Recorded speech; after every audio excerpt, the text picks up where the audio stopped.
बहुत बच्चों, मैं नीलम सिंह, आपकी हिंदी विषय की अध्यापिका। आज हिंदी विषय में हम सीखेंगे आहा खाली। आपने पढ़ा है ना किताब में आहा खाली। आप इसको क्या बोलते हैं? आहा खाली। और इसकी बनावट कैसी होती है? देखो ये कैसा बना हुआ है। जैसे हम अ लिखते हैं, अ से अनार, लेकिन इसके पीछे हम क्या लगाते हैं? दो बिंदी लगाते हैं। बच्चों इसका एक दूसरा नाम भी है, इसे कहते हैं विसर्ग। क्या कहते हैं? विसर्ग। शाबाश, ठीक है। चलो अब यहाँ पर हम इससे संबंधित कुछ शब्द देखते हैं। अब ये देखिए, आप चित्र में क्या देख रहे हैं? है ना, बच्चा सो रखा है और यहाँ बच्चा प्रणाम कर रहा है, ठीक है।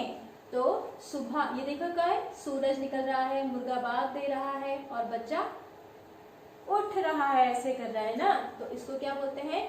प्रातः, ठीक है। इसी तरह से प्रणाम का एक और शब्द होता है नमः, ठीक है।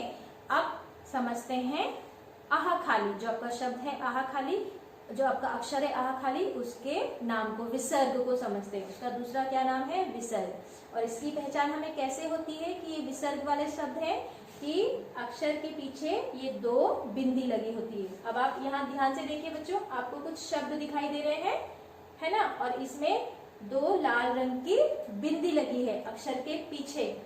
इसका उच्चारण होता है बच्चों, किस प्रकार से हम इसको समझते हैं? जब हम इसका शब्द बोलते हैं तो पीछे ह की ध्वनि आती है। क्या आती है? ह की ध्वनि। कैसे?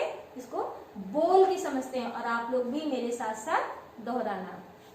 जैसे पहला शब्द है प्रातः, तो हा का जो हा की जो ध्वनि है वो अक्षर के पीछे आ रही है। इसी तरह से नमः, ह, ठीक है, हमारे मुंह से ह निकलता है। आप बोल के देखिए, आपको भी ह की ध्वनि महसूस होगी। अतः, पुनः, अंततः, अंततः, ओके, शनैः, स्वतः, प्रायः, ठीक है बेटा। अब आप ये इसको आप लोग भी अच्छे से इसको पढ़ेंगे, बोल के आपको पता चलेगा कि ह की ध्वनि कैसे आ रही है। शनैः, शनैः, तुम पढ़ना, ठीक है। पुनः, पुनः, याद करना। नमः, नमः, सब जपना। दुख में हंसते रहना। कितनी सुंदर कविता है। प्रातः जल्दी तुम उठकर माता पिता को सिर झुकाकर, स्वतः पाठशाला जाकर, पुनः खेलना शाम को आकर। बच्चों इनका अर्थ मैं आपको समझा देती हूँ। शनैः, शनैः का अर्थ होता है धीरे धीरे। तो शनैः, शनैः तुम पढ़ना, मतलब आप लोग धीरे धीरे अर्थात आराम से पढ़िए। जब हम पढ़ाई करते हैं ना तो हमें जल्दीबाजी में पढ़ाई नहीं करनी चाहिए, उससे क्या होता है हमें समझ में नहीं आता। तो आराम से धीरे धीरे पढ़ो। पुनः, पुनः याद करना। पुनः का अर्थ होता है दोबारा से, ठीक है। नमः, नमः, सब जपना। नमः मतलब हम भगवान का नाम लेते हैं, जैसे बोलते हैं ओम नमः शिवाय, है ना। तो इसी प्रकार से दुख में हंसते रहना। कभी भी आपको कोई परेशानी हो, कुछ भी हो, लेकिन आप उदास मत होना, ठीक है। सारी समस्याएं सुलझ जाती हैं। प्रातः जल्दी तुम उठकर, प्रातः का मतलब होता है सुबह। देखो सुबह का सीन बना है ना। माता पिता को सिर झुकाकर, मम्मी पापा को सिर झुकाकर क्या करना है? हाँ, स्वतः पाठशाला जाकर। आपको स्वतः मतलब अपने आप, मम्मी पापा को नहीं बोलना है कि अरे उठो चलो स्कूल जाना है, पढ़ाई करो, आपकी असेंबली का टाइम हो गया, आपकी जूम क्लासेस का टाइम हो गया। बल्कि आपको स्वयं से देखना है कि अरे आपको बोलना है कि अरे मेरा तो टाइम हो गया, मुझे तो अपनी क्लास अटेंड करनी है।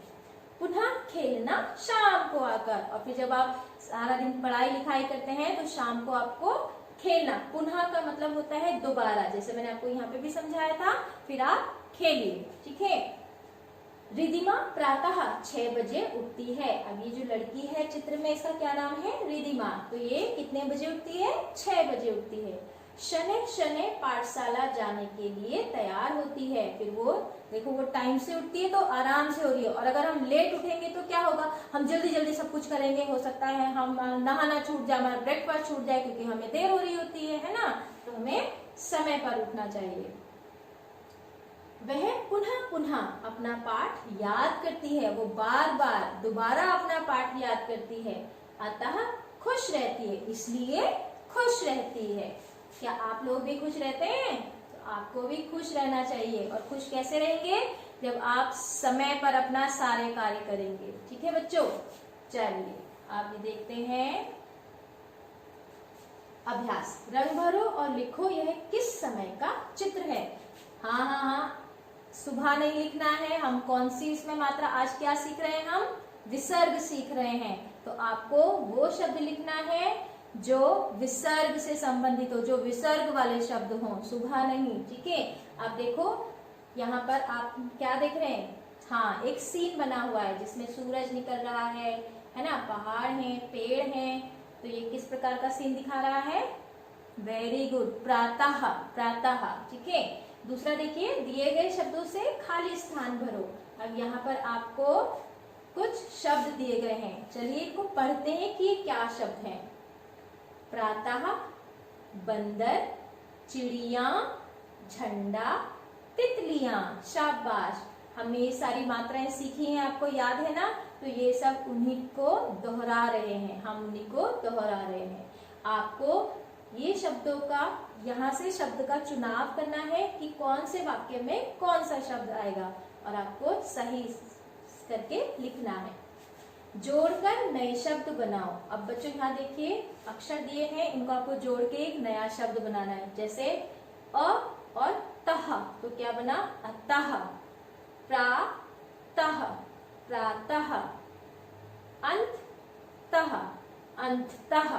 ठीक है, इसी प्रकार से सही स्थान पर विसर्ग लगाओ। मैंने आपको बताया था ना, हम जो ये पढ़ते हैं इसे क्या कहते हैं? विसर्ग। ठीक है, आहा खाली आपने पढ़ा है ना, अंग से अंगूर, आहा खाली। तो आहा खाली का एक दूसरा नाम है जिसे हम कहते हैं विसर्ग। ठीक है, तो आपको यहाँ पर क्या करना है? यहाँ पर शब्द तो दिए हैं, लेकिन आपको विसर्ग लगाने हैं। विसर्ग का क्या चिन्ह होता है? दो छोटे छोटे बिंदु। तो वो आपको देखना है ध्यान से कि वो दो छोटे छोटे बिंदु अर्थात विसर्ग कहाँ पर लगेंगे। बच्चों इसका अभ्यास कीजिए। ठीक है, और जैसा कि मैंने आपको पहले भी बोला है कि जो हम पाठ पढ़ते हैं उसके 10-10 शब्द आप क्या करेंगे? रफ नोटबुक में लिखकर प्रैक्टिस करेंगे, क्योंकि लिखने से क्या होता है? वेरी गुड, स्पीड बढ़ती है और हमारी राइटिंग अच्छी होती है, और हमें सही शब्द लिखने का ज्ञान होता है। हमें पता चलता है कि हम सही अक्षर या सही मात्रा लगा रहे हैं या नहीं लगा रहे हैं। तो बच्चों आप इस पाठ को अच्छे से पढ़िए, इसकी रफ नोटबुक को प्रैक्टिस कीजिए। थैंक यू बच्चों।